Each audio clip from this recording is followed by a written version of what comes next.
지난해 11월 경남 창원의 한 병원에 현관문을 뚫고 차량이 돌진했습니다. 운전자는 80대 노인. 바로 다음 날 진주에서도 병원 입구를 향해 한 차량이 돌진했는데요. 이 병원에 자주 오던 70대 보호자가 운전자였습니다. 이분은 사고와 동시에 정신을 잃었죠. 새끼도 못 받고 페달을 밟는 것 같아. 나이가 먹다 보니까 나 다리가 좀 안 좋거든. 그런데 이 다리가 얼른 이게 안 움직이더라. 순간 생각하니까 많이 놀랬죠. 전체 교통사고 사망률은 줄어드는 반면 고령 운전자가 유발하는 사고는 점점 더 늘고 있는 현실. 사회적 안전 대책이 필요한 시점입니다. 운전면허증 자진 반납을 독려하는 캠페인에 지난해 10,000명이 넘는 어르신이 동참하기도 했는데요. 65세 이상 고령 운전자 300만 시대, 운전 졸업이 필요할까요? 여러분의 생각이 궁금합니다. 고령 운전자 300만 시대에 접어들었습니다. 네. 고령 운전자 운전면허 자진 반납 여러분은 어떻게 생각하십니까? 1번 반납하는 게 좋다. 2번 반납하지 않겠다. 오늘의 출연자 여러분께서 이미 번호를 하나씩 선택하셨습니다. 아울러 시청자 여러분께서는 티봇으로 의견 보내주시면 감사하겠습니다. 네, 이야기 나눌 분들 소개해드리겠습니다. 50년 차 베테랑 감초 배우십니다. 네. 양택조 씨, 안녕하세요. 네, 어서 오십시오. 반갑습니다. 아유, 오랜만에 나오셨는데 여전히 건강해 보이시네요.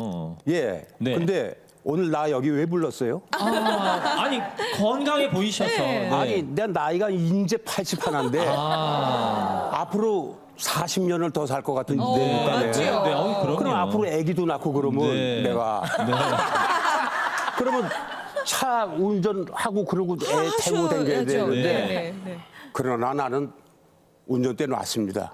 이미. 예. 아유 택시 타고 오늘 아침에 택시 타고 왔는데 네. 얼마나 편한지 몰라요. 예. 그 아저씨한테 물어보니까 이렇게 보니까 연세가 좀 드셨어. 그래서 연세가 어떻게 되셨어? 그러니까 76입니다 그러더라고. 그래서 내가 나보다 어리구만. 후배시네요, 후배. 내가 예. 건강해서 줬어. 돈 많이 버셔. 그러고 내렸죠. 어쨌든 그럼에도 불구하고 반납하는 게 좋다라고 예, 선택을 나는 해주셨어요. 반납합니다. 실제로 반납도? 아직은 안 했는데 예. 할 작정이에요. 그리고 안 해 운전을. 운전은 이미 안 하고 예. 계시고요. 네, 좋습니다. 예. 양택조 씨 반납하는 게 좋다는 의견 주셨습니다. 예, 운전 이야기하는데 이분을 빼놓는다면 서운하시겠죠? 네. 언제나 명쾌한 해답을 알려주시는 교통 전문 변호사 한문철 변호사입니다. 안녕하세요. 네, 어서 오십시오. 우선 오늘의 주제를 운전면허 자진 반납에 그렇게 나와 있는데요. 이게 면허증 반납인지 아니면 면허 자체를 반납인지 이걸 명확히 알아야 되겠습니다. 두 개가 다른가요? 보통, 예, 언론에서는 운전면허증 반납이라는 얘기도 많이 나오는데요. 그거는 면허증만 반납해놓고 내가 운전을 자제하겠다라는 선언적 의미로 해석될 수 네. 있는데요. 근데 여기서 말하는 운전면허 반납이라는 것은 내 스스로 면허를 자진 취소시키는 거예요. 우리 도로교통법에 그런 제도가 있습니다. 그래서 반납하면 나 이제 운전 안 해야 되는 거고요. 운전하면 그게 무면허 운전이 되는 거예요. 그렇군요. 그러니까 자, 이 꽂으신 분들 다시 한번 생각 잘 해보세요. 저는 물음표를 했는데요. 예. 1번과 2번 양쪽을 다 선택했습니다. 그런 게 어딨어요. 하나만 하셔야지. 아유. 왜냐하면은 저 나이 75세 또는 70세 그걸 기준으로 해서 예. 다 반납해라 마라 그렇게 할 게 아니고 내 건강 상태에 따라서 이렇게 80 하나시지만은 저보다 더 80이면 제가 질 것 같아요. 그래서 상황에 따라서 내가 건강이 허락되면은 운전할 수 있는 거고요. 근데 내가 도저히 안 되겠다. 그럴 때는 스스로 반납하는 거고요. 본인의 건강 상태에서 맞춰서 하는 게 좋겠습니다. 그래서 저는 아직 75세 안 됐잖아요. 네. 그러니까 특정 연령을 지정할 것이 아니라 자신의 건강 상태에 맞추자는 의견이었습니다. 네, 그리고 우리 농어촌 어머님, 아버님들의 막내딸 같은 분이십니다. 김정현 씨, 안녕하세요. 네, 어서 오세요. 아유, 옆에 사돈을 잘 둬야 돼요. 이쪽 사돈 두니까 따라서 물음표 했는데. 아하. 근데 저는 사실 17년 차 자가운전 하고 오. 있는데요. 근데 사고 한 번도 안 냈다가 작년 50살 됐을 때 사고를 냈어요. 근데 접촉 사고였는데 그냥 저는 이 신호등이 바뀌어서 직진을 했거든요. 근데 뭔가가 이상해서 딱 보니까 제가 옆에 차를 긁었어요. 끼어들게 하려고 차선 문 거를 제가 모르고 그냥 직진을 했던 게 저는 되게 충격이었어요. 왜냐하면 사고 나면 알아야 되는데 내가 사고 난 것도 몰랐다. 그 얘기는 내 감각이 좀 점점 무뎌지는구나. 그런 네. 생각에 노안도 오고 그래서 1번 반납한다라고 생각하려고 했는데 네. 우리 애가 6살이고 남편이 60세예요. 그럼 어떻게 그 차 몰 일도 많고 그래서 남편 생각하니까 2번. 그래서 결론은 에라 모르겠다 물음표입니다. 하긴 50대부터 저런 걱정을 해야 할 정도로 신체는 노화되고 네. 있으니까요, 이미. 둔해지는 느낌이 있어요. 걱정되더라고요. 네. 좋습니다. 그럼에도 불구하고 아직 반납은 안 하겠다. 못하는 하지만 거죠. 반납을 고려하겠다는 뜻으로 네. 받아들이겠습니다. 네, 자 이번에는 의사 선생님의 생각도 궁금해서 네. 이분 모셨습니다. 우리 집 주치 언제나 싱글벙글하시는 오한진 박사님 안녕하세요. 네, 어서 오십시오. 이거 반납해야죠. 의학적으로 보면 나이가 들수록 우리 몸의 감각 기능은 떨어지게 돼 있습니다. 뭐 여러분들 되게 50살이 되면서 눈이 잘 안 보이잖아요. 노안이라는 게 오기 시작하잖아요. 뭐 노안만 오는 게 아니죠. 청력도 좀 떨어지게 되고 여러 가지 감각 중에서 또 균형감 이런 것도 굉장히 떨어지게 돼요. 그래서 반응 속도도 많이 느려지고 판단도 조금씩 늦습니다. 이게 늦으면 뭐 일반적인 일이야 뭐 계산하는데 조금 늦으면 어떻고 주머니에서 뭐 꺼내는 게 조금 늦으면 어때요. 근데 운전은 좀 달라요.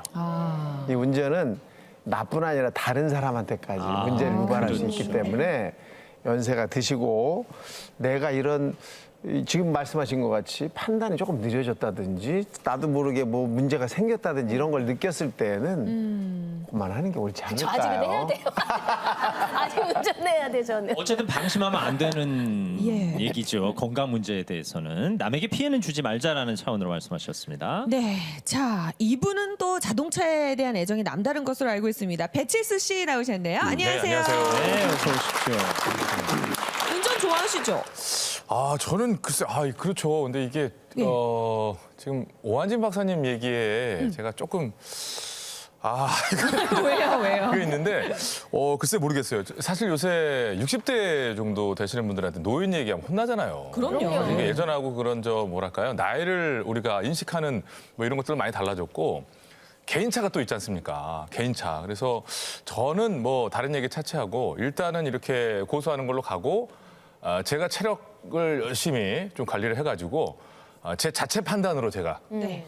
요거는 안 되겠다 하는 시점까지는 내가 알아서 해야지 왜 운전면허증을 내가 어렵게 딴 건데 저는 그렇게 생각합니다. 예. 예. 마음을 바꾸지 않으려고요. 아니 바꿀 것 같이 하더니 안 바꿔요? 네, 잠깐 근데 저래도 이 입장을 좀 가야지 저 같은 생각 하시는 분들 많으실 거래요. 예. 제가 알아서 할게요. 알아서 하시는 걸로 하겠습니다. 저희가 나이가 들었다고 해서 무조건 반납해라, 반납하지 말아라 이런 걸 결정하자는 게 아니라요. 고령 운전자들일수록 이런 위험에 노출될 수 있다. 그러니까 이렇게 준비하자. 그리고 이렇게 스스로를 판단해보자. 이런 차원에서 오늘 방송을 준비했습니다. 네, 오늘 방송 끝까지 함께 하시면요. 네. 내 운전 능력이 과연 어느 정도 되는지 테스트도 해보실 수 있을 거예요. 그러니까 그렇습니다. 끝까지 함께 해주시기 바랍니다. 아울러 티버 통해서 여러분의 의견도 기다리고 있습니다. 보내주시기 바랍니다. 네. 자, 오늘은 특별히 교통사고 전문 변호사도 나오셨으니까요. 네. 저희가 실제 사고 사례 영상을 보면서 몇 가지 이야기를 좀 나눠볼까 합니다. 그렇습니다. 네. 한문철 변호사님, 이 예. 사고가 실제 났던 영상이죠? 예. 첫 번째 영상은 이 영상 제가 준비한 건 아닌데 네네. 방송국에서 준비한 건데 첫 번째 영상은 제가 소송을 진행했던 사건입니다. 그러시군요. 네, 재작년에 남양주시에서 있었던 사건인데 한번 보시죠. 네. 저 버스 정류장에 앉아 있는 분들을 향해서 차가 돌진한 겁니다. 네, 그 운전자는 74세였고요. 저쪽에 5분이 앉아 계셨는데 한 분은 돌아가셨어요. 4분은 크게 다치셨고요. 돌아가신 분은 73세였습니다. 아주 순식간에 일어났죠. 이 브레이크를 밟는다는 게 잘못해서 엑셀레이터를 밟았다는 거예요. 그럼 그대로 돌진했는데요. 한 분은 74세, 한 분은 73세. 같은 연배에 계신 분이 한 분은 가해자, 한 분은 피해자로 돌아가셨고 그 유족들의 그 아픔이 너무 컸죠. 그야말로 순간에. 마른 하늘의 날벼락이네요. 가만히 앉아 계시다가 그렇습니다. 예. 사고가 난 경우니까요. 정말 돌아가신 분, 그러니까 고인이 된 분은 뭐 말할 것도 없이 안타깝지만 네. 저는 걱정되는 게 이제 운전을 했던 그 어르신 같은 경우도 평생을 죄책감에 사셔야 되잖아요. 그 부분이 저는 이제 굉장히 걸리는 거고 또 한편으로는 74세면 운전하신 지가 굉장히 오래된 베테랑이셨을 텐데 예. 어쩌다가 저런 실수를 하셨을까라는 생각도 지금 문득 들거든요. 아까 처음에 나왔던 사건들하고 네네. 비슷한 거예요. 아까 병원으로 돌진한 사건처럼 순간적으로 착각을 하는 거죠. 그러니까요. 그래서 보통 이거 차량 급발진이야 이런 말씀을 하시는데 그게 아니라 나중에 알고 보면은 브레이크를 밟는다는 게 브레이크를 빨리 밟는다는 게 팍 밟아서 이게 가속 페달을 밟는 거예요. 그런 사고들이 연세 드신 분들한테는 종종 일어나고 있습니다. 아니 그렇게 사고 나는 거는 그렇다 치고 예. 멀쩡하게 고속도로 가는데 반대편 차선에서 예. 역주 거꾸로 이렇게 날라와서 치는 거 이건 뭐라고 그래야 됩니까? 이런 사고는 날라오나요? 날라오잖아요. 이렇게 날라오잖아요. 오토바이가 그건 날라오는 경우 황당한 있어요. 사고. 아니 하고요. 오토바이 말고 왜 우리가 저 방송에서도 봤죠. 반대편 이제 차가 이렇게 뭐 오다가 과속을 붕 한다든지 떠갖고 이랬을 그 때 여기서 가는데 이렇게 와갖고 차가 이렇게 뭐, 전복되면서 그건 그럴 수 날벼락이죠. 있죠. 그야말로 황당한 경우죠. 근데 앞서 브레이크, 엑셀레이터를 착각할 수는 있습니다만 이렇게 큰 사고로 이어진다는 건 참 안타까운 이어지죠. 일이죠. 이 젊을 때는 사실 젊다는 의미가 이제 신체적으로 젊다 이렇게 볼 수가 있는데 이럴 때는 판단이 뚜렷하죠. 금세 발도 움직여집니다. 근데 연세가 드시면서 우리가 조금 안 되는 게 있잖아요. 뭔가 이 사람 이름이 뭐지?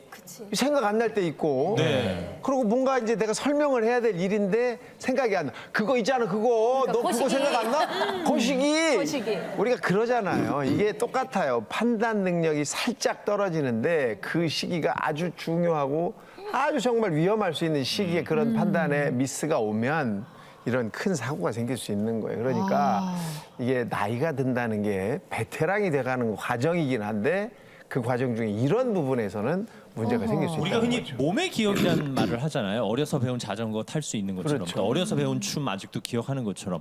근데 오랫동안 운전을 하셨으면 습관적으로 브레이크, 엑셀레이터는 될 것 같은데 나이가 들수록 몸의 기억도 좀 많이 쇠약해지는 떨어지죠. 경우가 많이 있고. 떨어져요. 사실 우리가 기억을 하고 몸으로 체험을 해서 하는데 우리가 일상생활에서 다른 사람한테 해를 주지 않는 일들은 상관이 없죠. 자전거도 타다가 잘못하면 사고가 크게 날 수 있어요. 하지만 이게 나이가 들면서 감각이 떨어집니다. 감각. 우리 우선은 이제 어르신들이 식사하실 때도 뭐 자꾸 흘린다 그러시고 제가 그런데 예전 자꾸 절 쳐다보시고 그 말씀을. 에이 박사님은 근데 그런 것도 일종의 이제 감각이 떨어지고 맞아요. 시각, 청각이 떨어지게 되는데 뭐 시력은 사실 떨어지는 거 다 아시는데 시력보다 더 중요한 거는 예. 이 시야각이 줄어들어요. 사실 이렇게 다 보여야 되거든요. 앞을 보면 옆이 다 보여야 되는데 옆이 안 보이게 돼요. 점점. 뿐만 아니라 이제 움직이는 걸 보는 시력이 이 정지 시력보다 훨씬 더 많이 떨어집니다. 그래서 가만히 있는 걸 쳐다보는 건 그래도 보이는데 아하. 움직이는 거를 느끼는 이 느낌이 떨어져요. 그러면 옆에서 오거나 앞에서 오는 것을 내가 쉽게 감지할 수 없는 상황이 되거든요. 더더욱이 노안이 오면서 도로 표지판 읽기도 어렵고 그 앞에서 오는 차나 보행자가 움직이는 것도 내가 잘 못 느끼고 이러면 얼마나 큰 문제가 생기겠어요. 거기다가 야간이라고 한번 생각해 보세요. 밤에 또는 비가 왔을 때 이럴 때는 시력도 떨어진 데다가 시야각도 좁고 움직임도 잘 안 보이면 어떤 일이 생기겠어요? 훨씬 더 많은 문제가 생길 수 있죠. 나이가 들어서 뭐 둔해졌다 이런 소리 내가 자꾸 들으니까 기분 나쁘네요. 아니 진짜 어르신들은 좀 불편하실 수 아니 있어요. 근데 나는 솔직히 얘기해서 나 뭐 누구하고 지금 여기 아무하고나 붙어도 내가 이렇게 질 것 같지 않은 그런 기분인데 그렇죠. 나는 핸들을 왜 놨느냐면은 차를 가지고 이 시내 복잡한 데 다니는 것보다 대중교통 타고 다니는 게 편하고 맞습니다. 남한테 피해 안 주고 또 주차장 없어서 팽팽 도는 것보다 그냥 놓고 걸어가니까 얼마나 좋은지 그렇죠. 몰라요. 정신 건강에도 훨씬 그런 좋고. 풀이함을 얻어야 될 거 아니냐. 이게 어르신들이 자신하는 체력, 힘과 또 인지 능력은 좀 다른 문제가 아닐까 싶은데요. 물론 다르죠. 네. 이 사실 개인마다 노화 속도가 다 다르잖아요. 어떤 분은 뭐 80이 돼도 머리 까마신 분이 있고 저같이 이렇게 40대 중반부터 머리가 하얘지는 사람도 있고 이렇기 때문에 체력도 본인이 관리를 어떻게 하느냐에 따라 많이 다르기는 해요. 하지만 본인의 건강 상태를 자기가 다 다시는 할 수 있을까요? 그게 안 돼요, 사실은. 혹시 그래서 그런- 감지할 수 있는 신호랄까 있죠. 그런 게 이제 있을까요? 사실 주차를 할 때 평상시에는 한 번에 쑥 들어가던 자리를 안 들어갔네. 왔다 갔다 몇 번을 했다든지 그거 하다가 뭐 옆에 살짝 긁어 먹는다든지 그 전데. 이런 일이 생기면 공간 주차 능력 이런 게 원래 못 그런 거 떨어져요. 아니에요? 그러면 혹시 우리 그러니까 여성들도 운전자 많잖아요. 예. 근데 저는 요즘에 뭘 많이 하냐면 집에 몇 번 들어갔다 나왔다 해요. 왜냐면 그게 가스불 때문에 이거 켜놓고 나온 듯한 느낌이 들어가지고 신발 신고 나갔다가 다시 와서 보잖아요. 그러면 꺼 있어요. 그러니까 제대로 돼 있어요. 그러니까 요것도 인지 능력상 그거랑은 좀 달라요. 그건 달라. 다행이다. 아유, 근데 젊은 사람이 더 그래. 내가 집에 아파트 좀 고층인데 예. 이렇게 아래 내려다 보면은 주차장이 보이잖아요. 예. 그러면 뭐 특히 여자들이 이렇게 딱 차를 몰고 와서 이제 뒤로 이렇게 차 대려고 그러면 예. 그냥 내버려 두지. 그걸 거기서 잘 되나 안 되나 그걸 끝까지 보고 있어. 그러면 그냥 들라고. 그럼 속으로 자, 조금 이쪽으로.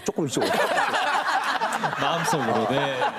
그런데 이제 그거 몇 번 왔다 갔다 하면 아유 너 차라리 핸들로 알아. 속으로 뭐 그러지. 특별히 여성이라서 운전을 못하는 게 아니라 이제 그렇죠. 경험이 낮으면 낮을수록 그렇죠. 그렇게 서투를 수 있는 부분이죠. 저도 주차 한 번에 잘 못해요. 네. 사실 한 변호사님 이게 나이에 따라 운전면허 시험 합격률도 그럼 달라지는 겁니까? 그렇죠. 연세가 드시면은 아무래도 떨어지죠. 네. 떨어지고 근데 지금 운전자에 대해서만 말씀하고 계신데요. 노인분들 이 보행자 사고가 참 많습니다. 사망 사고 중에 차대 사람 사고 그게 대부분 무단횡단인데요. 노인분들이 옛날엔 요 마을에서 저 마을 그냥 걸어갔거든요. 조그만 길. 근데 지금 길이 넓어졌어요. 맞아요. 그런데도 불구하고 옛날 생각으로 내가 옛날처럼 뛰면 되지 차가 저기서 오는데 내가 더 빠를 거야? 근데 절대로 사람이 빠를 수가 없어요. 그게 옛날 생각하고 지금 몸이 말을 안 듣습니다. 그래서 노인분들은 운전도 조심하셔야 되겠지만은 보행할 때도 특히 도로 건널 때도 조심하셔야 돼요. 어르신들 지하철 탈 때 지하철 왔다고 계단 빡 내려가시다가 100이면 100 넘어지시더라고요. 진짜. 조심하셔야 됩니다. 네. 그러니까 마음과 몸이 같지 않다는 거를 항상 생각을 하셔야 되겠네요. 이 고령운전자 안전운전 대책 얘기 나누고 있는데 이게 비단 우리나라만의 문제는 아닙니다. 그렇습니다. 우리나라만의 문제 얘기 정도가 아니고요. 선진국에서 훨씬 먼저 대두가 됐던 네. 얘기들이죠. 자, 이 참 사진 하나 제가 보여드릴게요. 보시겠습니까? 네. 아이고 차가 뒤집어졌어요. 네네네. 이게 지난주 19일입니다. 지난주입니다. 영국의 엘리자베스 2세의 남편인 필립 공이 낸 사고인데 필립 공이 1921년생이세요. 네? 우리나라 나이로 99세. 오! 네, 왕실 별장 인근에서 이제 충돌 사고를 낸 건데 상대 운전자가 무릎에 찰과상을 입고 손목이 골절됐다고 그래요. 근데 이 사고가 있고 이틀 만에 필립 공이 또다시 운전을 하셨어요. 그래서 아무튼 이 일로 영국 내에서는 역시나 고령자 운전 금지에 관련된 얘기들이 활발하게 또 일어나고 있다. 네, 그런 얘기입니다. 그래도 스스로 건강을 자부하시기 때문에 운전을 하셨을 텐데 그래도 99세 운전은 99세면은 그냥 카트 타고 다니셔야죠. 아니 한 20세 때부터 운전하셨다 그래도 뭐 거의 몇 아니 80년 그럼 가까이 120살까지 운전을 살면 어떡하라고. 제가 해드릴게요. 제가 해드릴게요. 그래서 연령이 이제 나이가 들면은 그 면허증 갱신할 때요 적성 검사를 받습니다. 그게 네. 65세 이상은 5년으로 단축되고요. 그다음에 75세부터는 우리나라 3년으로 단일화돼 있는데 외국의 사례를 볼까요? 조금 다른가요? 외국의 사례 네. 이것도 잠깐 좀 부탁드릴게요. 얼굴 가려요. 네, 네, 제가 외국의 사례는 들어드릴게요. 일본은 나이가 들어감에 따라 3년, 2년, 1년 이런 식으로 줄어들고요. 제가 들어드릴게요. 미국도 네네네. 주마다 그 연령에 따라서 차등을 두고 있는데요. 어허. 우리도 저런 제도가 필요합니다. 75세 이상 일률적으로 3년에서는 안 되고요. 경우에 따라서는 매년 한 번씩이라든가 그렇게 하는 게 필요하겠습니다. 그렇군요. 저렇게 해서라도 뭔가 이렇게 좀 능력이 좀 체크하는 거죠. 체크를 받는. 사실 이게 운전만 이런 게 아니라 다른 일들도 업무 적합성 평가라는 그렇죠. 것이 네. 있거든요. 그래서 뭐 일을 못 하다가 다시 돌아왔을 때 이런 걸 해야 되는데 우리는 이걸 그냥 한 번 하고는 너무 판단이 그렇죠. 없는 오랫동안. 거예요. 예. 그렇죠. 어쨌든 간과할 문제는 아니란 말씀이십니다. 좋습니다. 실제 사고 사례를 바탕으로 해서 고령 운전자들의 안전 운전 대책 살펴드리고 있습니다. 다음 영상은 배칠수 씨가 준비하셨죠. 네, 보시겠습니다. 네, 지난해 10월 일본 요코하마에서 일어난 사고입니다. 이 사고로 16살 고등학생이 숨졌어요.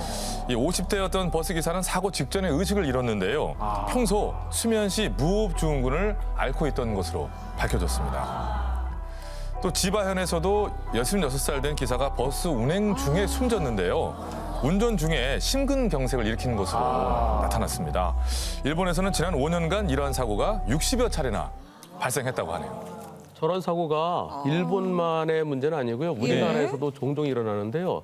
제가 상담 받았던 사건 중에는 운전해 가시다가 갑자기 푹 쓰러지시면서 오른쪽에 세워져 있는 트럭하고 이제 부딪혀갖고 돌아가신 사건도 있었고요. 또 경남 창원 쪽에서는요. 버스를 운전해 가시는 버스 기사분이 갑자기 쓰러지신 거예요. 의식을 잃고요. 그러고서 거진 한 수백 미터를 가고 맞은편에서 오던 중앙선 넘어서요. 맞은편에서 트럭하고 부딪혀서 트럭 운전 사망한. 그게 다 뭐냐면 한 분은 심근경색이었고요. 또 한 분은 당뇨. 당이 뚝 떨어져가지고 돌아가신 거예요. 네, 이런 사고가 연세 드신 분들한테 가끔 일어나고 있습니다. 아니 사실 그냥 일반적인 상황에서도 그런 경우에 쓰러지시는 건데 운전대를 잡고 있으셨으면 이거 엄청나게 그러니까요. 위험하네요. 사실 지병이 없으신 분이 없을 정도로 요즘에 유병장수 시대라고 하잖아요. 그렇죠. 이렇게 병을 우리가 뭐 약물로 치료를 하고 있거나 조절을 잘 하고 있는 경우가 있는데 어쩌다가 안 되는 때가 있을 거죠. 예를 들어서 점심을 못 먹고 당뇨약을 드신 경우라면 혈당이 뚝 떨어질 수 있는데 이럴 때 보충할 게 없다면 말씀하신 대로 혈당이 뚝 떨어지면서 의식이 잃을 수가 있거든요. 또 뇌졸중이나 심근경색 같은 것은 내가 언제쯤 올 거라고 예상할 수 있는 것들이 아니잖아요. 그래서 이런 위험성이 있는지 이런 것들도 우리가 조금씩 확인을 해볼 필요가 있는 거예요. 저도 한참 전에 네. 이 심근경색이 왔어요. 근데 이거 정말 운전했을 때 이게 왔었으면 어떡할 뻔했나 이런 생각이 들어가더라고. 그때 어떠셨어요? 죄송합니다만. 이게 처음에는 무슨 체한 건 줄 알았어. 체인 줄 알았는데 아픈 게 얼마나 아픈지 차라리 죽었으면 좋겠다는 생각이 들어갈 정도로 아픈 거야. 그러니까 쥐어짜는 왼쪽 가슴이 아니라 근데 중앙이 집에서 그랬으니까 다행이지. 그래 119 불려서 그냥 가서 보니까 이걸로 나는 체한 줄 알고 뭐 그냥 소화 잘해주면 돼 그러고 막 그랬는데 그렇게 뭐 이거 검사하고 저거 검사하고 그러더니 딱 수술실로 올리더니 여길 째더니 탁 넣어가지고 일로 뭐야 그거 무슨 뚫어주는 거죠. 그거 하나 집어 넣었대. 내가 알아. 그걸 뭘 넣는지. 스텐트 그러고 나니까 시술을 통증이 받으신 거죠. 싹 없어지더라고. 오 박사님 굉장히 행운의 케이스죠. 그래도. 그럼요. 뭐 양택조 선생님만 그런 게 아니라 이용식 선생님도 예, 그랬잖아요. 사실 그 한 번씩 겪으시면서 그 고통을 느끼는데 뭐 죽었으면 좋겠다라고 말씀하셨는데 이용식 씨 같은 경우는 대못으로 계속 찌르는 것 같은 느낌이라고 하거든요. 근데 이용식이 하고는 비교하지 마. 훨씬 연배도 높으시고 훨씬 기분 건강하시고. 근데 지금 일상에서 느끼셨던 얘기를 하셨지만은 직업적 운전에 있어서 이 상황이 벌어졌다고 한다면 아까 직업이신 사고 경우? 사례도 말씀드렸습니다만 예. 그래서 일본은 이런 사건이 잦아짐으로 인해서 버스 회사별로 대책을 세우고 있는데요. 예를 들어서 버스 기사님들 건강검진 때 심장이나 뇌 검사를 반드시 넣도록 그렇게 한다거나 그거 참 좋네. 자, 이 물리적으로는 그렇습니다. 기사님이 의식을 잃었을 때 대비해서 승객이 버스를 멈출 수 있는 장치 등을 신형 버스에는 그거 도입을 괜찮다. 했다. 예, 그래서 천장에 비상 브레이크 버튼이 있는 거예요. 그래서 이걸 누르면 자동으로 버스가 정지할 수 있도록. 가령 시속 80km로 달리고 있었던 경우에도 승객이 인지하고 버튼을 누른다면 80km일 시 11초 이내에 차량이 완전 정차하는 그런 시스템들을 신형 버스에 도입하고 있다고 합니다. 그러니까 운전자가 뭔가 적절한 대책을 하지 그렇죠. 못할 경우를 대비해서. 일단 이거부터 누르고 봐야죠. 그러고 나서 앞에서 뭔가 이렇게 고꾸라지는 느낌이 들었다. 그러면 그렇죠. 뒤에 있던 승객도 딱 천장에 눌러서. 그렇죠. 예. 그러고서 다음 조치를 취해야 되겠죠. 예. 시골버스 안내양 김정현 씨께서 만약에 시골버스에서 이런 일이 일어나면 어르신들 많이 타고 계신데 아유. 그럼요. 사고 위험이 훨씬 높은 거잖아요. 근데 사실 어르신들께서 이제 사고를 내는, 그러니까 지금은 이제 뭐 마트나 이런 데 딱 내리는 분들 보면 거의가 머리가 하얗고 평균 연령이, 운전 연령이 70에서 75세거든요. 근데 저는 시골 다니면서 걱정되는 게 뭐냐면 버스도 버스지만 어르신들 운전이 이제 세워라, 내워라 그냥 천천히 경운기 가시죠. 속도로 가시기 때문에 차량도 위험하고 또 직접 경운기 타고 가는 우리 어르신들도 위험해서 그러니까 시골은 어떻게 보면 이런 이런 그 노인 운전을 보호해 줘야 하는 그런 대책이 저는 반드시 필요하다라고 생각하는 입장이죠. 네. 네, 안전 속도라는 것이 이 높은 속도뿐만 아니라 낮은 속도도 좀 고려를 해야 되는 거죠, 변호사님? 안전 속도라는 것은 그때그때마다 다른데요. 네. 고속도로에서는 100 내지 110이고요. 일반 도로는 60에서 이제 50으로 낮춰진다 네. 그러죠. 집 앞에 도로는 30 정도가 적당하고요. 아파트 단지 내에서는 시속 10km가 적당하고 그 상황에 따라 다른데 말씀하신 것처럼 시속 60도로에서 노인분들이 천천히 가시면은 네. 뒤차 미치죠. 그럼 뒤차가 아이고 저 왜 이렇게 늦게 가 그래서 중앙선 넘어가다가 사고가 이어지는 경우도 있고요. 그럴 수 있죠. 또 시골은 이 집이 양쪽에 다 있잖아요. 여기 가다 우리 집 저기야 그러면 중앙선 확 좌회전해요. 좌회전하다가 뒤차 추월하다가 아이고, 사고 나는 아이고. 경우도 있고요. 그리고 좌회전 깜빡이 켜고 우회전하시고. 조심하셔야겠습니다. 특히 이제 지병에 의한 안전사고 이야기를 나누고 있는데 우리가 초기 질환일 경우 나에게 이런 일이 생길까? 이렇게 방심하기 마련이잖아요. 어떤 질환의 경우 이런 운전 위험이 더 심할까요? 제일 큰 거는 사실 심뇌혈관 질환이죠. 그래서 혈관에 문제가 있을 경우에 뇌나 심장이 막히거나 터지면 그건 뭐 더 이상 뭐 다른 방법이 없잖아요. 그래서 혈관에 어떤 문제가 있는지를 미리미리 잘 좀 체크해 보시는 게 중요할 거라고 생각을 합니다. 예. 네, 반드시 의사와 상담하셔서 운전이 가능한지 적절한지도 점검하시는 게 좋겠습니다. 직업으로 삼고 계시다면 더욱더 그러셔야 될 것 같습니다. 실제 사고 사례로 보는 고령 운전자의 사고 유형 네. 살펴드리고 있습니다. 이번에도 한 변호사님께서 예, 소개를 예, 해주시죠. 네. 영상 보겠습니다. 저거 재작년에 경남 창원에서 있던 사고인데요. 저 어떤 트럭이 내리막길에서 속도를 줄이지 못하고 옆에 옹벽을 들이받고요. 차량이 한 10대 정도 불탔죠. 그래서 3명이 사망하고 여러 명이 다친 사건인데요. 저 운전자가 76세였습니다. 76세였는데 저 기름통이 흘러갔고요. 네. 저 그냥 아수라장이 됐었는데 근데 문제는 저 운전자분이 2년 전에도 비슷한 사고를 냈었다는 거예요. 네, 그런데 또다시 운전하다가 저런 큰 사고를 냈죠. 근데 그 2년 전에 또 그러니까 반복된 사고잖아요. 2년 있다가. 근데 저는 지금 영상을 보면서 느낀 게 뭐냐면 저분이라고 이 사고 낸 그 후유증이 얼마나 심각하셨겠어요. 그러나 이게 이제 이 직업 자체가 운전하는 일이기 때문에 놓을 수가 없다는 거죠. 먹고 사는 일이라서. 그러니까 이렇게 정말 직업으로 운전하는 분들은 피할 수 없는.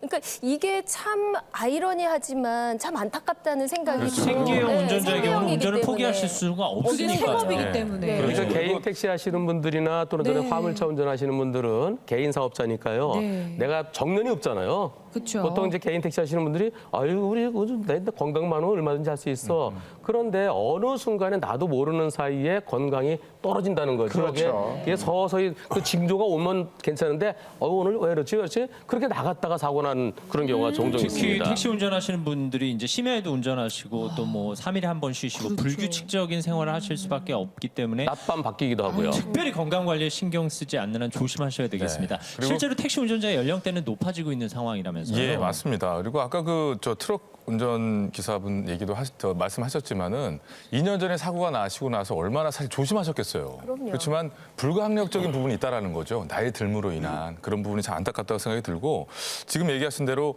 사업용 택시 운전자의 그 고령화가 네. 수치로 나타난 것이 있는데 예. 65세 이상 고령 이제 사업 운전자가 27%가 현재 넘는다고 합니다. 택시 쪽에. 2006년이 전체 3.2%였던 것이 어머. 12년 사이에 9배 가까이 많아진 수치예요. 90세 이상 초고령 택시 기사도 현재 237분이 계십니다. 아니 90세 이상 예, 예. 되신 분들이 실제로. 200여 명이 계시는군요. 실제로 이제 택시 타시다 보면 고령 운전자 만나게 내가 되죠. 택시를 탔는데 네. 예. 탁 하고 탔어요.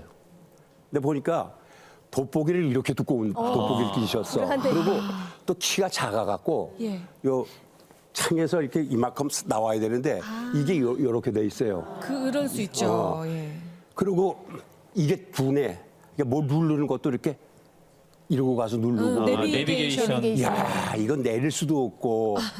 그리고 그러면서 그런 분들은 좀 자기가 알아서 이렇게 해야 되는데. 근데 또 한편으로는 생계형이시다 보면 그러니까 그 참 네. 그런 문제를 어떻게 해결해야 하는 어렵네요. 건지 정말. 사실 이 대중교통 운전을 하시는 분들은 굉장히 고마운 분들이잖아요. 그분들이 없으면 뭐 저희가 이용을 할 수 있는 게 그럼요. 없으니까. 근데 이분들은 그 고마움도 물론이지만 아주 많은 사람들의 생명을 또 같이 책임지고 있다는 그 막중한 책임을 또 느끼셔야 할 것 같아요. 그래서 내가 만약에 조금이라도 문제가 생기면 다른 분들한테도 크게 문제가 될 수 있다. 특히 뭐 택시나 버스도 물론이지만 화물차 운전하시는 분들도 마찬가지인 것 같아요. 예, 화물차 같은 경우에도 생계로 많이 하시고 그래서 좀 그렇죠. 법안이 바뀌었다면서요. 예. 그래서 어떤 그런 대책들이 이제 우리나라에서 세워지고 있는데요. 앞에 보셨던 창원터널 화물차 폭발 사고를 계기로 해서 올해부터 65세 이상 화물차 운전자를 대상으로 3년마다 안전 운전 능력을 확인하는 자격 유지 검사를 시행하는 개정안이 마련이 됐고요. 이 개정된 시행 규칙에 따르면 65세 이상 화물차 운전자는 3년마다 70세 이상은 매 1년마다 자격 유지 검사를 받아야 합니다. 저는 지금 그 검사하는 걸 이렇게 들으면서 무슨 생각이 들었냐면 사실 저희가 건강검진 1년에 한 번 하기도 진짜 귀찮기도 하고 빨리 돌아오잖아요. 근데 이제 지금 시골을 이렇게 다니다 보면 정말 차가 없으면은 농사를 지을 수가 없거든요. 그리고 평균 연령, 운전 연령대가 70에서 75세인데 그렇게 되면 이분들은 운전을 하면 안 되고 아니면 적성 검사를 1년에 한 번씩 받아야 되고 시골에서는 이제 지금부터 이제 농번기, 농사 준비를 하잖아요. 맞아요. 그러면 모판 날라야죠. 그다음에 뭐 어떤 퇴비 비료 날라야죠. 퇴비 날라야죠. 수확철에는 또 수확물들 또 날라야죠. 차가 없으면 절대 안 되거든요. 그래서 집집마다 아버지들이 살아 계신다면 포터는 전부 다 있어요.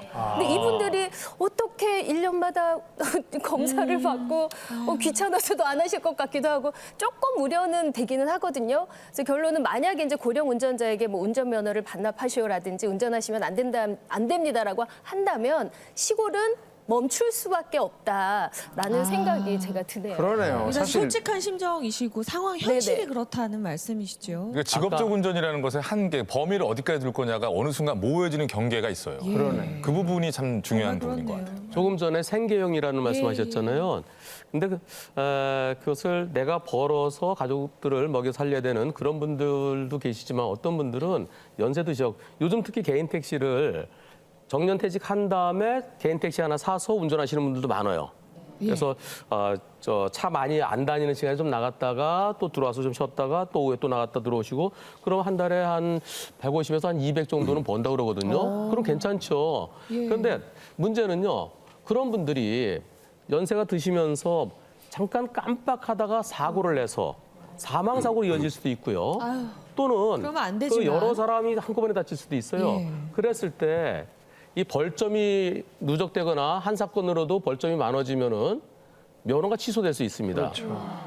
1년에 벌점이 121점 되면 면허 취소되는데요. 사망사고 한 건에 90점이고요. 부상자 3주 이상이면 15점씩이고 금방 면허 취소될 수 있어요. 이게 순간적으로 실수해서 면허 취소됐다. 그러면 개인 택시가 날아갑니다. 면허를 전제로 해서 개인 택시 있는 건데요. 개인 택시 8천만 원 주고 샀다가 날아가면은 그걸로 그래도 한 달에 한 150만 원 벌어서 손자 손녀들 용돈 주려고 그랬다가 그걸 못 하게 될 수 있습니다. 그래서 내 몸이 옛날 같지 않다 싶을 때는 이 연세 드신 분들은 과연 내가 계속 운전을 해야 될지 말아야 될지를 신중하게 검토해 볼 필요가 있습니다. 네, 물론 한 집안의 생계도 중요하지만 그것이 누군가의 생명을 위협한다면 다시 한번 생각해 봐야겠죠. 근데 아직도 네. 자가용 갖고 있는 거를 무슨 자랑으로 생각하는 사람들이 있어요. 이제 그러니까 좀 요새 고급 지향하냐. 예. 그럼 고급 차를 갖고 턱 놓고 내리면서 괜히 이렇게 폼 잡고 예. 좀 그런 사람들이 있어요. 네. 이게 옛날에 70년대 우리나라 차가 나온 게 70년대 아니에요. 옛날 얘기다. 예, 아니 요새 그렇다니까. 네네네. 70년대 70년대는 더 그랬지. 그때는 뭐 어땠는데요? 식당 앞에다 차를 대고서 네. 내가 또 자꾸 여자 얘기하면 여자들한테 내 인심이 있거든요. 특히 여자들. 예. 뭐 운전 식당, 기사 식당 같은 데다 차 대고 싹 내리면서 이 차 키를 나 차 있다는 걸 나타내기 위해서 뱅뱅뱅뱅 돌리면서 식당에 들어가는 사람. 아니면 또 남자들은 여기다 저 혁대에다가 이렇게 매는 사람. 찰랑찰랑. 나 차 있다는 걸 나타내기 정말 옛날 얘기다. 옛날 얘기. 어르신 같아요. 그래요, 진짜. 어디 또 여성들만 그러겠습니까? 왜 1970년대 뭐 폰이니 부리산이 뭐 이런 차들 왔다 갔다 할 땐 제 기억엔 동네 골목에서 차 대놓고 차를 유난히 오래 닦으시는 분들이 있어요. 아 그리고 예전에는 지금 그렇게 차를 닦으시더라고요. 닦고 덮었던 거 기억나세요? 그거 보호한다고 그러던 시절이 커버를 있었죠. 씌웠었던. 네. 이 어쨌든 고령 운전자들이 조심하셔야 되는 건 맞습니다. 뭐 대부분의 택시 운전자들 잘하고 계세요. 건강하고 안전하게 운전하고 계신데 저도 고령 운전자께서 운전하는 택시를 한번 타봤거든요. 네. 그런데 목소리도 쩌렁쩌렁하시고요. 이 팔뚝 근육이 상당하시더라고요. 근데 말씀으로는 80이 넘었다고 하시더라고요. 매일 2시간씩 운동을 하신대요. 그렇게 스스로 또 건강 관리를 잘하면 나이 들어서도 운동하실 수 있습니다. 개인에 목소리 따라서 많이 말씀하셨죠? 다르죠. 네, 네. 예. 목소리 쩌렁쩌렁하다고 네, 그러셨죠? 네, 네. 저도 택시를 탔는데 연세가 드신 분 같아요. 근데 목소리가 무인자 크세요. 힘이 좋으시구나 그랬더니 나중에 제가 얘기를 했더니 귀가 뭐라고? 뭐라고요? 오늘 보청기를 안 끼고 나왔어요. 이게 그러니까 대화가 안 되는 거예요. 안 들린 목소리가 청량이 안 좋으면 목소리가 커지거든요. 하여튼 개인적으로 자기의 체력 관리가 돼야 이 운전에도 자신감이 붙어서 하지 그렇지 않으면 운전도 굉장히 소극적이 되거든요. 더더욱이 연세 드셨을 때는 내가 얼마나 운동해서 내 몸이 좋으냐를 꼭 따져보셔야 할 것 같아요. 네. 한문철 변호사님, 일본 같은 경우에는 우리보다 고령화가 훨씬 더 빨리 됐고. 그렇죠. 우리보다 그래서 빨랐죠. 대책이 좀 있지 않을까 네, 싶은데요. 우리가 거기 따라가고 있고요. 일본에서는 우리도 앞으로는 이 시골에서 자동차 없으면은 움직이기 힘들거든요. 예, 서울에는 그래도 마을 버스도 있고 이렇게 탈 것들이 많이 있지만 시골엔 아침에 차 안 되고 저녁 때 차 안 되고 그러면 어떻게 교통수단 자체가 움직이겠어요? 어떻게 하셨어요? 별로. 네. 어떻게 하셨어요? 가보시지도 않고? 아니 제가 많은 사례를 상담하잖아요. 아니 진짜 그래요. 예. 그래서 그런 분들을 위해서 자동차를 운전하게 하실 게 아니라 그분들한테 그 전동 그 의자차, 네, 전동 의자차라든가 또는 오토바이라든가 산발이 오토바이 같은 거 이런 것들이 시속 20km를 넘지 않습니다. 대체로 시속 20km를 넘을 때 사고 날 위험이 크거든요. 천천히 가면은 그냥 넘어지는 정도죠. 그래서 노인분들한테 국가에서 그런 대책을 세워서 노인들의 이동 수단을 좀 마련해드리고 그리고 마을에 지금 마을 버스 시골에도 많이 있죠. 군 버스인가? 그럼요. 네네. 군내 버스입니다. 군내 버스, 네. 예. 그런 것들을 보다 더 많이 해서 노인분들이 콜 누르면은 차를 보내주는 그런 시스템이 좀 필요할 것 아우 속 같아요. 터져요. 그런 얘기 하지 마세요. 현실은 그게 아니에요. 아니 그러니까 지금. 국가에서 진짜 현실은 안 그렇죠. 현실은 안 그래요. 예. 그렇게 하자고요 앞으로. 아침에 한 번, 자, 고정하시고요. 아침에 한 번, 저녁에 한 번밖에 버스가 안 가요. 콜을 만들죠 콜을. 아니 콜도 저는 굉장히 그러니까 비현실적이라는 생각이 들고 왜냐하면 아니 요즘 요새 비용이 애 나면은 때문에 돈 많이 주는 데 있잖아요. 네. 애만 중요한 거예요. 노인들도 중요하잖아요. 노인들한테 그 예산을 조금 네, 빼놓고. 각 지자체에서는 노인복지, 아동복지 골고루 하고 신경 있어요. 써주셨으면 좋겠습니다. 예. 실제로 이게 기술적으로도 좀 접근해야 되는 문제이기도 그렇습니다. 합니다. 일본에서는 그래서 이런 게 나왔대요. 2020년까지 새로 나오는 차, 그러니까 신차의 90%를 그 위급한 상황에서는 자동차가 스스로 멈추게끔 하는 그런 장치를 도입을 했대요. 그러니까 뭔가 고령 운전자께서 운전을 하셔도 위험하다 싶으면 자동차가 알아서 인공지능으로 멈추는 거죠. 실제로 유럽 나라들의 경우는 노인 운전자들을 위해서 차선을 좀 넓게 긋는 방향으로 생각하고 있다고 합니다. 네. 어느덧 고령 운전자 300만 시대에 접어들었습니다. 고령 운전자 운전면허 잦은 반납 어떻게 생각하십니까? 라는 주제로 이야기 나누고 있는데요. 시청자 여러분께서는 어떤 의견 주고 계십니까? 네, 의견들이 많습니다. 네. 일단은 저 아까 양택조 선배님 얘기하셨을 때 이제 예. 댓글이 하나 왔는데 맞다고 괜히 차 갖고 다니는 거 안 된다고 아마 그런 취지의 말씀이었던 걸 그럼요, 이해하신 것 맞습니다. 같아요. 예. 괜히 멋으로 차 탈 수 있는 거 아니다. 지금 현재 안 그래도 포화 상태다 이런 의견도 있었고 이정래 로또님께서는 그러니까 즉 직업적인 운전을 해야만 하는 분들의 경우는 참 이 얘기를 적용시키기 안타깝다라는 말씀을 주셨고요. 안타깝죠, 진짜. 그리고 2019년 행복하자님 지병에 의한 사고도 많은데 이거 참 위험하다는 생각이 듭니다라고 또 얘기하셨고 춘초 사오님 나이 들면 본인과 가족 특히 타인을 위해서라도 어느 정도 시점에서 운전대를 놓아야 할 것 같다. 미련과 욕심을 버려야 될 것 같다. 이런 의견을 주셨습니다. 예, 지금 저도 하나의 댓글을 봤는데요. 뭐 둥이네 할머니라고 하시는 분께서 영상 보니까 너무 무섭다고. 나도 이제 자진 반납 생각해야 되는 거 아닌가 이런 생각을 하셨다고 하네요. 네, 공통적인 의견이 특정 연령대가 문제가 아니라 나의 건강 그쵸, 상태, 상태. 나의 운전 능력이 중요하다는 얘기입니다. 예. 그런 의미에서 저희가 간단하게 운전 능력 테스트를 준비했습니다. 그렇습니다. 오한진 박사님께서 준비해 오셨는데요. 네 분 출연자 일단 앞으로 나오시죠. 이 테스트에 임하시겠습니다. 네. 자, 오한진 박사님, 김정현 씨, 그리고 한문철 변호사님, 가장 어르신이신 예, 무슨 우리 벽이 양택조 나오고 선생님까지. 자, 수고하셨습니다. 아유, 제가 무거워요, 괜한 이게. 테스트를 해가지고 이렇게 네.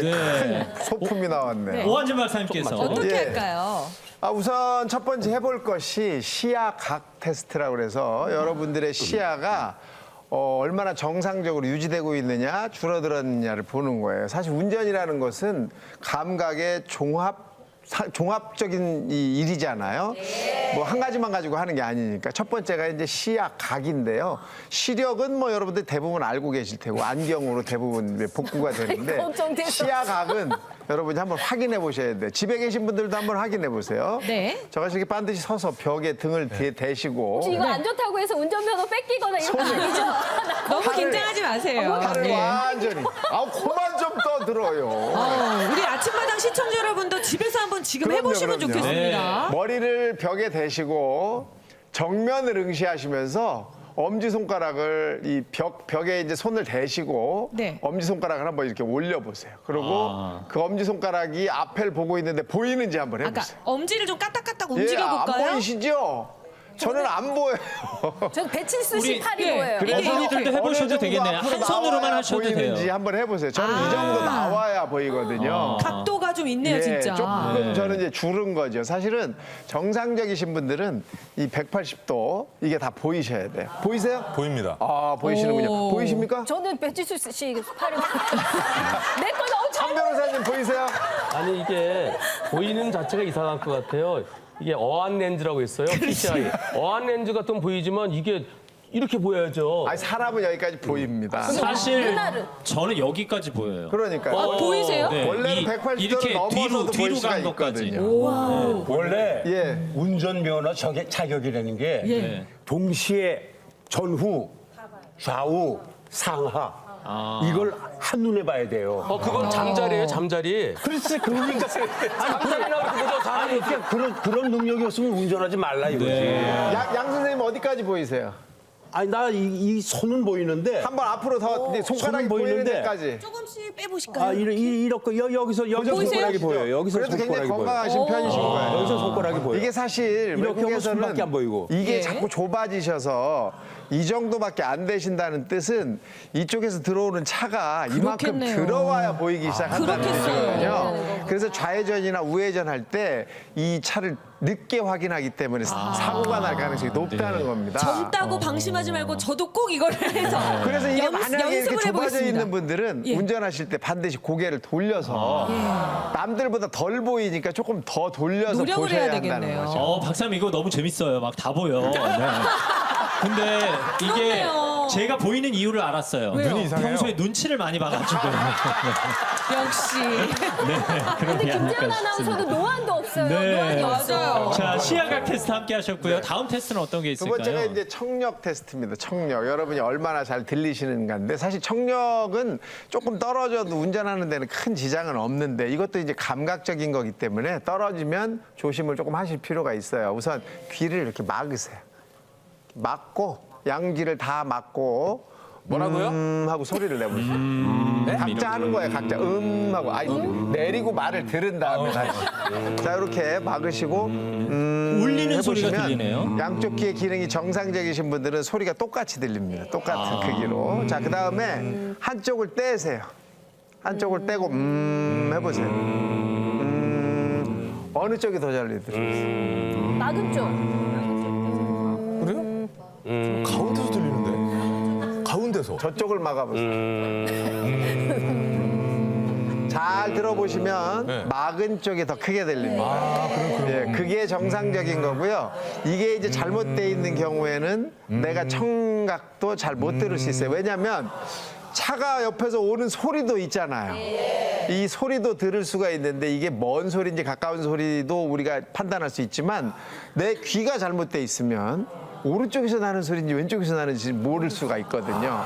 그래서 이 청력도 테스트를 이렇게 한번 해보시는 것도 도움이 됩니다. 네, 시야각 테스트, 청력 테스트까지 테스트. 했고요. 이번에는 순발력 테스트입니다. 그렇습니다. 정말 오랜만에 보는 게임이지요. 청기백기 게임을 저희가 준비했어요. 야, 와. 자, 어떻게 하는지는 잘 아시죠? 저는 안 주셔서 다행이네요. 오른손에 청기, 왼손에 백기를 들어주시고요. 오른손에 오른손에 청기, 왼손에 백기를 들어주십시오. 자, 그리고 연습 명령에 따라 움직이시면 네. 됩니다. 자, 연습입니다. 연습. 연습? 청기 올려. 올려. 청기 내려. 백기 올려. 백기 내려. 예, 이게 네. 연습이었습니다. 여러분 보셔서 아시겠지만 한 분이 0.5초씩 느립니다 지금. 네. 자, 준비하겠습니다. 시작. 청기 올려. 청기 내려. 백기 올려. 백기 내려. 백기 내려. 청기 올려. 청기 내려. 백기 올려. 백기 내리지 말고 청기 올려. 이게 쉽지 않아요. 자, 다시 제자리. 백기 올리고 청기 올리지 말고 청기 내려. 뭔 말이야? 자, 이번엔 한 분씩 하겠습니다. 먼저 배칠수 씨입니다. 백기 올려. 청기 올려. 백기 내려. 청기 올려. 청기 내려.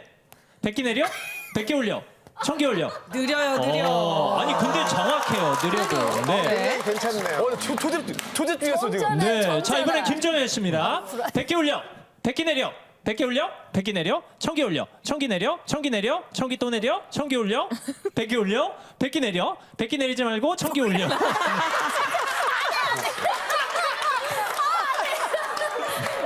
이렇게 좀 쉬웠어. 이번엔 한 변호사님입니다. 청기 올려. 백기 올려. 청기 내리지 말고 백기 올려. 네, 백기 내려. 청기 내려. 백기 올려. 백기 내려. 백기 올려. 청기 올려. 네. 아, 진짜 잘하시네요. 박수 좀 보내주세요. 네, 우리 양택조 선생님은 이정민 아나운서께서 예. 하시겠습니다. 자, 청기 들어. 청기 내려. 백기 들어. 백기 내려. 백기 내려. 백기 올려. 잘하셨어요. 백기. 진짜 정확하게 하신 거예요. 백기 올려. 자, 청기 올려. 백기 올리지 말고 청기 내려. 오. 잘하셨습니다. 이게 왜 반말이야? 네. 아유 죄송합니다. 죄송합니다. 아이고, 죄송합니다. 자, 이번에는 오원진 박사님 차례입니다. 박사님. 자, 백기 올려. 청기 올려. 백기 내려. 청기 올려. 청기 내려. 백기 올려. 백기 내리지 말고 청기 올려. 네. 청기 내리지 말고 백기 내려. 네, 청기 내려. 백기 올려. 청기 올려. 청기 내려. 백기 내려. 오. 백기 올리지 말고 청기 올려. 역시. 어렵네요. 네.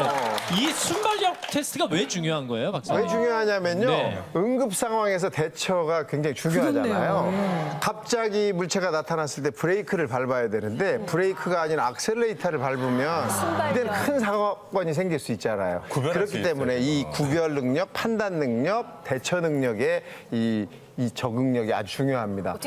근데요, 운전을 하시면서 이상하게 운전하시는 버릇이 있는 분들이 꽤 있더라고요. 어떤? 원래 지금 자동 그 오토라고 돼 있는 차는 오른발로 악셀레이터도 밟고 브레이크도 밟게 돼 있잖아요. 네. 근데 이 차를 오른발로는 악셀레이터를 밟고 왼발로 브레이크를 밟는 분이 있어요. 간혹. 이 운전은 아주 숙련되지 않고는 굉장히 어려운 운전이에요. 위험합니다. 왜냐하면 자칫하다 동시에 밟으면 큰일 대부분 나잖아요. 브레이크를 밟을 때는 막 힘을 팍 주잖아요. 네. 이러시면서 브레이크랑 악셀을 같이 밟는 경우가 많이 생길 수 있고 그래서 이건 위험 상황에서는 굉장히 문제를 유발할 수 있기 때문에 될 수 있으면 정말 오토를 운전하시는 분은 반드시 오른발로만 운전을 하는 습관을 가져주시기 바랍니다. 네. 저희가 시야각 테스트, 청력 테스트, 순발력 테스트까지 해봤습니다. 집에서 가족끼리 함께 네. 하실 수 있는 테스트니까요. 예. 나의 운전 능력, 혹시 우리 부모님의 운전 능력은 어느 정도 되시는지도 점검해 보셨으면 좋겠습니다. 네 분께 다시 한번 박수 보내드리겠습니다. 네, 고맙습니다. 예, 감사합니다. 네, 올려. 네. 자, 고령 운전자 300만 시대를 맞이해서 과연 고령 운전자의 운전 능력 어떤 것이 안전한지에 대해서 생각해 보고 있습니다. 심지어 운전면허 자진 반납 어떻게 생각하십니까? 라는 주제로 이야기를 나눠봤는데요. 테스트가 아직 끝나지 않았습니다. 그렇습니다. 네. 저희가 아침마당이잖아요. 아주 중요하고 특별한 검사를 준비해봤는데요. 도로교통공단에서 실제 고령 운전자를 대상으로 실시하고 있는 그런 검사 지금부터 여러분 함께 해보실 수 있습니다. 생각보다 어렵습니다. 네. 시청자 여러분께서도 함께해 주시기 바랍니다. 자, 출연자 여러분 앞에 영상 모니터가 있습니다. 그 모니터를 보고 이 문제를 푸시는 네, 겁니다. 청기백기 잘했다고 안심하시면 절대 안 되고요. 그렇습니다. 지금부터 집중해서 마음을 가다듬고 해주시기 바랍니다. 자, 첫 번째 화면 함께 보시겠습니다. 자, 운전 중에 나타날 수 있는 도로 표지판입니다. 이 표지판을 보셨죠? 자, 이번에는 다음 화면 보시겠습니다. 자, 2 더하기 1은 과연 몇일까요? 구두를 해주시면 됩니다. 3. 오 박사님 몇일까? 3. 한 변호사님 몇일까요? 3. 양택조 씨 3. 답해 네. 주셨습니다. 물론 이 문제가 아닙니다. 자, 이제 진짜 질문을 드립니다. 앞서 보셨던 화면에서 인천, 대전, 덕평이라고 표시가 되어 있었는데요. 대전으로 가시려면 어느 방향을 선택해야 할까요? 네. 뭐였지? 조금 전에 보셨던 도로 뭐였지 표지판을 나왔습니다. 기억하십니까? 뭐였지? 자, 여러분 갖고 계신 여기 번호판으로 결정을 하시면 됩니다. 1번 좌회전, 2번 우회전, 3번 직진. 예. 자, 과연 여러분 보신 표지판에서 대전 방향은 어느 좌회전. 방향일까요? 좌우. 좌회전이냐 양택도 선생님 저한테 우회전이냐? 여쭤보시면 안 됩니다. 네. 예. 제가 보기엔 지금 출연자들이 문제도 이해를 못 하시는 것 같습니다. 네. 앞서 보신 도로 표지판에서 나타난 바에 따르면 대전으로 가려면 어느 방향으로 가야 할까요? 자, 여러분 갖고 계신 번호판을 꽂아 주십시오. 자, 1번이 좌회전, 2번이 우회전, 3번이 직진이었는데요. 아까 인천, 덕평, 대전 이렇게 세 가지 지역명을 보여드렸었습니다. 네, 시청자 여러분. 여러분께서도 예. 함께 참여해 주십시오. 자, 우리 양택조 씨께서는 1번 좌회전, 좌회전이었다. 그리고 한 변호사님 2번 우회전, 그다음에 김정현 씨가 3번 직진해서 2번 우회전으로 조금 전에 바꿨습니다. 아까 분명히 처음에 뭐지? 어디지? 라고 얘기를 하셨었죠? 오한준 박사님 3번 직진 표시해 주셨습니다. 자, 우리 방청객 어머니는 몇 번 같으세요? 3번, 2번? 3번, 2번. 3번, 2번이 같이 1번은 나오네요. 많지 않으시네요. 자, 교통 표지판 확인하겠습니다. 자, 정답은 우회전. 대전 방향은 3번이었습니다. 아, 2번이군요. 2번입니다. 김지현 아나운서 노하면 안 왔는데 글씨가 오신 거였습니다. 한 변호사님과 김정현 씨가 맞추셨습니다. 자, 양 이거 선생님, 중요한 부분이에요. 네. 그만두셔야 되겠어요. 아니 나는 예. 그러니까 좌우가 지금 이 화면이 돼가지고 바뀐 거야 지금. 그렇게 그러실 수도 생각하셨군요. 나는 있겠네요. 지금 있겠네요. 예. 우회전이 이쪽이고 좌회전이 이쪽이고 이렇게 생각을 하는데. 그래서 저한테 물어보셨군요. 어쨌든 정답 저만 맞히신 직진이었어요. 그렇네요. 저만 직진이요. 직진이에요. 정답 맞히신 두 분께 박수라도 한번 보내주시죠. 네. 좋습니다. 이번엔 다음 문제입니다. 영상 보시겠습니다. 자, 택배차가 시속 70km로 지나가는데요. 잘 보시면 됩니다. 70km. 뭐야? 아, 다시. 너무 빨리 지나. 네. 너무 빠르죠? 시속 70km가 어디다 이 쓰는 속도입니다. 방금 그 속도가 70이었어요. 네, 한 번 더 보시겠습니다. 자, 뭐가 지나가는데요? 보시죠. 네. 자, 안 보이는데. 이제 문제 드리겠습니다.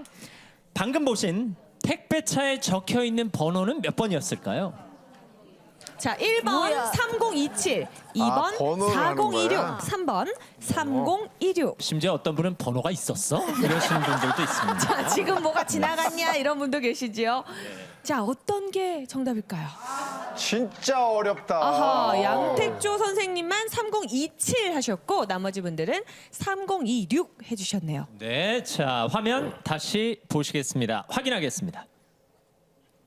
아우 3026. 정답은 3026. 네, 한 변호사님, 김정현 씨, 오한준 박사님께서 맞춰주셨습니다. 선생님. 아니 진짜 저게 조금 빨리 가면 눈이 조금 어릿어릿하신 분은 안 보여요. 예. 30까지는 잘 보이는데 그러니까 이 뒤가 안 안 보이잖아. 그러니까 이 무심코 사고 차량의 번호를 확인하는 건 참 쉽지 않은 일이네요. 그거요. 네. 제가 핸드폰을 가끔 떨어뜨려요, 겨울에. 네. 이게 뭐가 내릴 때 택시비 내고 내리는 그럴 수 옆에 있죠. 빠지거든요. 아, 맞습니다. 지금 저기 가요. 이제 가는데 바로 앞에 있어요. 번호를 봤는데 기억이 안 금방 까먹어요. 그거 어떻게 해야 못 돼요? 외워요. 어떻게 해야 돼요? 예. 까먹는 방법이 거거든요? 없어요. 방법이 방법 없어요. 없죠. 그래갖고 제 전화에다 계속 전화를 했죠. 한 두세 시간 전화하니까 아저씨가 받았어요. 저 무음으로 돼 있어요, 또 무음으로. 아이고, 아이고. 예. 그러니까 그 순간에 내가 목격했다고 해서 그 번호를 기억할 안 돼요, 안 돼요. 기억 거라고 안 자신이 나요, 잘 기억 안 안 되는군요. 저희 바로 아버님한테 메모를 몇 번 해놓으셔야 돼요. 얘기해도 계속 말씀을 뭐라고? 이게 연세 드시면 어쩔 수가 없으시죠. 아이고. 자, 좋습니다. 자, 문제가 또 있습니다. 네, 실제로 도로교통공단에서 고령 운전자를 대상으로 실제 시행 중인 교통안전교육 자료를 바탕으로 하고 있습니다. 그렇습니다. 다음 영상 보시겠습니다. 자, 공이 어디로 가는지 잘 보세요. 안 보여, 안 보여. 뭐야? 자, 목적지까지 공이 잘 갔는데요. 네. 이제 각자 한 번만 나눠드린 더 볼까요? 그러면 네. 자, 어디로 갈까요? 네, 좋습니다. 지금 이 영상에서 동그라미가 운행한 위치를 여러분 갖고 계신 판에 표시해 주시면 되겠습니다. 네. 목적지로 가는 경로를 확인해 컨닝하지 주시면 되겠습니다. 말아요. 아, 뭐 이것쯤이야 뭐. 자, 공이 네. 지나갔던 길이죠. 배칠수 씨가 가장 먼저 하셨어요. 네. 배칠수 씨 이 손가락으로 한번 표시를 해 주시겠어요? 잘 안 보여서요. 네. 이게 지금 보시면 예. 여기로 출발해서 이렇게 가죠. 세 칸을 가요. 세 칸. 위로 올라갑니다. 네. 그리고 다시 두 칸을 가죠. 도착. 네. 예, 이렇게 돼 있죠. 좋습니다. 또 오 박사님 모겠습니다. 네. 아니, 하도 틀려가지고 네. 저도 똑같아요. 여기서 시작을 했는데 사실 얘가 시작 표시인가 봐요. 근데 저는 거꾸로 들었네요. 아, 이거 큰 문제다. 이거 굉장히 큰 문제다. 그러려고 그랬는데 이거 큰 문제인데요. 여기서 출발지를 거꾸로 시작해서 하셨어요. 예. 쭉 가서 다시 올라가서 두 칸으로 와서 목적지에 도착했습니다. 네, 김정현 씨. 마찬가지. 오. 저도 이렇게 아. 출발해서 여기까지. 그렇네요. 우리 양택조 씨도 해 주셨는데 어디서? 여기서 출발해서 네. 여기 하나, 둘, 세 개 세개 가서 가서? 올라가서 두 개 가서 이렇게 와서. 이게 두 번 보여줘서 네 그래요. 분 모두 다섯 분 모두 맞히신 모양이에요. 답을 한번 확인하겠습니다. 자, 초록색 공이 세 세 칸 칸, 가서 한 칸, 두 칸 가서 두 칸, 목적. 저 어디서 저 작가한테 가려서 안 보였어. 네, 좋습니다. 아까 한 거. 네, 아니, 박수 한번 보내주세요. 네, 잘하셨습니다. 네. 실제 75세 이상 운전자들을 대상으로 하는 교육 네. 자료, 테스트 자료이기도 한데요. 단순히 맞고 안 맞히고의 문제가 아니라 이 신경정신과 전문의의 소견상 문제를 푸는 속도, 반응하는 내용 이런 것들을 종합적으로 나 판단한다고 생각보다 합니다. 똑똑해요. 잘하셨어요. 이 결국 이 고령 운전자의 안전운전 요령은 스스로 건강관리를 잘하고 스스로 운전 능력이 있는지 인지 능력이 있는지를 판단하는 네. 절차가 중요한 것 같은데요. 그럼 이런 문제는 어떨까요? 나이가 많지 않아도 나의 운전 능력을 스스로 점검해야 되지 않을까 하는 생각이 들거든요. 네. 저도 사실 이거 아까 해보고 깜짝 놀랐거든요. 잘 생각보다 내가 많이 못 보고 있구나 이런 좀 불안감도 네. 들었고요. 젊더라도 안전운전 예. 능력이 현저히 떨어진다면 운전면허를 반납해야 되는 걸까요? 어떻게 생각하시는지요? 양 선생님 반납하셔야죠. 양 선생님은 이제 운전을 안 하시기로 하셨으니까. 네. 아니 젊은 사람, 네. 젊은 사람이면 반납할 필요가 없지. 네. 왜냐하면 능력을 키워서 그걸 잡아야지 평생을 어떻게 걸어댕겨? 뭔 소리를 하신 거였어? 지금. 아 왜 웃어? 아니 딴 게 아니고 지금 박사님. 말한 이런 능력들 자신이 이제 판단했잖아요. 시각이 어느 정도 되느냐도 봤고 청력도 자기가 알고 있고 청기백기하면서 틀리는 게 생기기도 하고 이런 판단 능력이 떨어졌다고 생각될 때는 저는 저 같으면 당장 반납하겠습니다. 아유, 저는 안 해요. 저는 당장 절대 안 해. 나는 안 해. 아니 반납 좀 해요. 딴 사람을 생각해서 아니, 좀. 그러니까 예를 들어서 판단할 수 없는 이제 뇌 질환이 있다거나 아까 심근경색 그리고 이제 운전하다가 잠잘 수 있는 기면증 같은 예. 이런 정말 치명적인 거면은 운전면허 반납하겠지만 아니 아픈 것도 서러운데 면허까지 반납해버리면 병원에 어떻게 다녀요? 맨날 택시 타고 다녀요? 그건 아니라고 생각을 해요. 아니 버스도 다 고칠 수 있을 때까지 고치고. 연세가 되시면 버스도 다 지하철도 다 무료로 다닐 수 있잖아요. 그거 얼마나 이 좋은 문제는 집집마다 각자 알아서 하시기 대중교통이. 바랍니다. 좋습니다.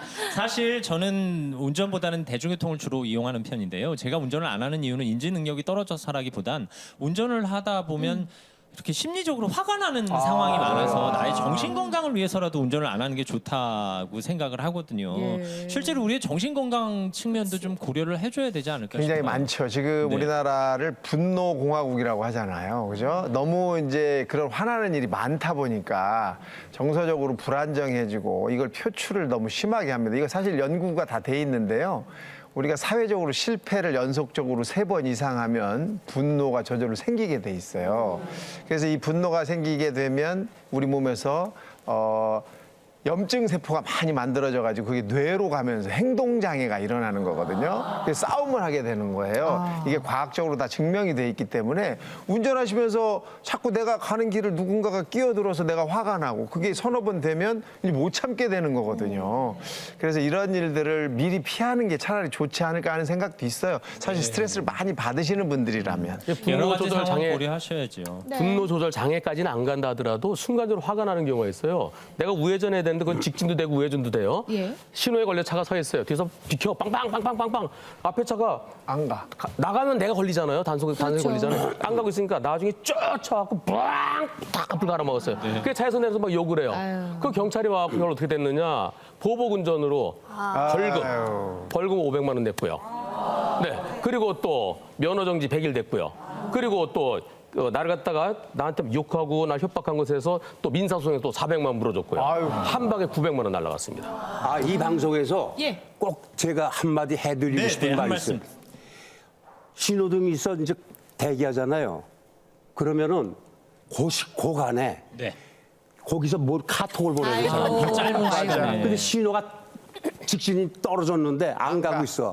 그 차가 뒤로 쭉 밀려 있어. 맞네요. 그래도 모르고 이러고 있어. 신호를 줘야 돼요. 그럴 그러다 때는. 그 뒤에 있는 사람이 좀 신경질이 많은 사람 같으면 빵빵 하는데 그렇죠. 어떤 사람은 같이 세워라 내워라 하는 사람이거든. 맞습니다.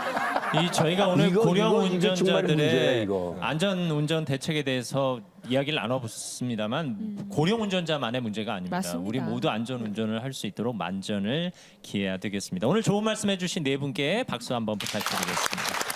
감사합니다. 시청자 여러분도 모두 안전 운전 하시기 바랍니다. 네.